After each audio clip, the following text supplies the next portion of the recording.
The Heritage Foundation has released their vision for America if a Republican becomes president, and it's terrifying.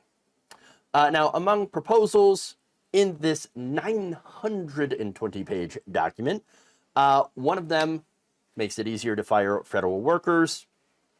Another proposal would prosecute people for distributing abortion pills by mail, and would abolish recently established diversity, equity, and inclusion initiatives at the Department of Defense. In another portion, they go incredibly hard after transgender people because, of course, they have to bring in the culture war. So now, that I'm going to focus on that specifically because what they did here is conflate what they considered transgender ideology, which is not a thing. They conflate it with pornography, and then say that basically you should throw them in prison as sex offenders. I'm not kidding. Now, the authors of this piece of trash define pornography as a manifestation of the, quote, omnipresent propagation of transgender ideology and sexualization of children, and then, of course, propose that it should be outlawed. So, now, first of all, transgender people existing is not sexualizing children. That's just a fact. Secondly, anybody who's claiming that being transgender is inherently sexual and is just like pornography, I would guess that they probably have to clean up their browser history pretty regularly. You know, to hide some things that they're into that they don't want other people to know about. Because look, I think, you know, they only think that it's sexual because they're turned on by it. That's what it usually comes down to. But let's be clear. Being transgender is not a kink. It's not a fetish. It's not a sexual thing. Trans women, for example, dress like women, work as women, interact with people as women because they're women. They live their lives as women. They're women. They don't get off by this and then go back to their normal lives. No, for this, it is their normal life to live as a woman. Trans man, same thing. Their life is to live their life as a man. They're a man. That's it. It's not a sexual thing. It's not pornographic, period. Now, look, the same argument, oh, it's sexual, it's the sexualization of children. It's been used before. It's been used against the gay community, okay? It was BS then, it's BS now. There it is. That said, I'm going to read you the excerpt here from the think tank's Mandate for Leadership. It said, quote, the people who produce and distribute it should be imprisoned. Educators and public librarians who purvey it should be classed as registered sex offenders, and telecommunications and technology firms that facilitate its spread should be shuttered.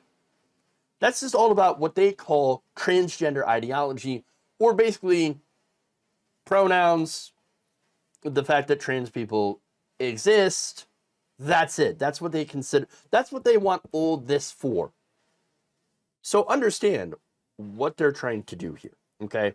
It's actually worse than cancel culture. It's the criminalization of a group of people for just being who they are, for their inherent characteristics.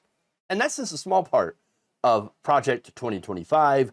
Again, this is over 900 pages long, and is essentially the plan of, or the basis of a plan of what a Republican president should do if he's elected into office. So now, what isn't in there? Anything to help working people. In it are plans to end the prohibition on child labor, so kids get back to the mines, to end the age of consent laws, ironic, crush labor unions, and what they call the administrative state, which is basically things like food stamps and any help for poor people, while at the same time cutting taxes on the rich, of course, ending clean energy programs, doubling down on fossil fuels, cutting education. It's a very wide-reaching dystopian plan. In fact, Philip Wallach of the American Enterprise Institute, somebody that I generally don't agree with very often, even called this out as, quote, an authoritarian fantasy. Well, that's what it is.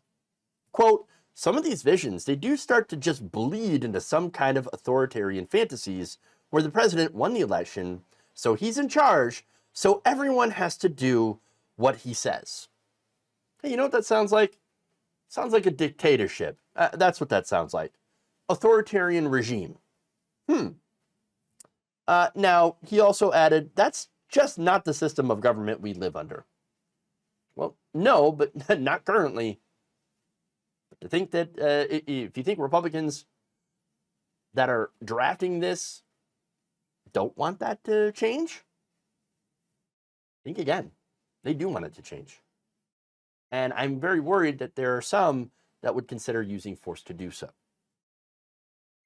That said, look, they want the president to be a dictator by putting the president in charge of things like the DOJ, the FBI, the Federal Reserve, the FCC, and the FTC, generally independent agencies that are not at the control of the president, of the executive branch.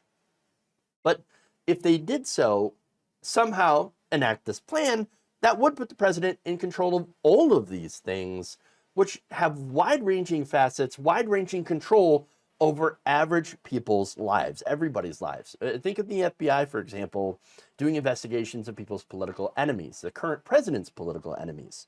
But not just that, but of course over monetary policy, so you can kind of play with it however you want in a way that's going to obviously benefit very, very wealthy people.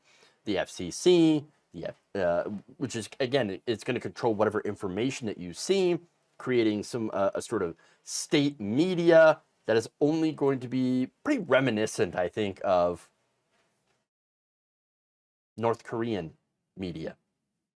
Just an example there, FTC, dealing with trade, all that stuff. And so that would put the president as essentially a dictator over all of these things, and they admit it. They admit it. Russell Vought, president of one of the 65 organizations on the Project 2025 advisory board, told the New York Times, quote, this is very, very disturbing, very telling. What we're trying to do is identify the pockets of independence and seize them. Do you understand that? They're trying to find independent agencies, anything that's independent of the executive branch, of their control, and seize it. Take it over. Make it theirs and make it serve them. That's what they're doing. That's an authoritarian power grab. This is an outline to fascism. This is an outline to an authoritarian regime, which, yes, would be an outlaw, an outlaw state. And again, they would use this to enrich themselves, outlaw an entire group of people, trans people, gay people, etc. If you think it will stop at trans people, you're kidding yourself, you're deluding yourself. It would also enrich, again, the wealthiest and most powerful among us at the expense of everyone else. This is their authoritarian wish list. This is who they are. They're putting themselves basically out there and saying, we're authoritarians. And they're doing it right in plain view, right on paper.